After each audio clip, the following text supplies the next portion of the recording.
الصلاة والسلام عليك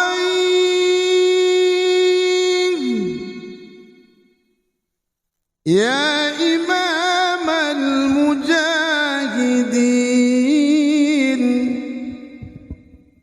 يا رسول الله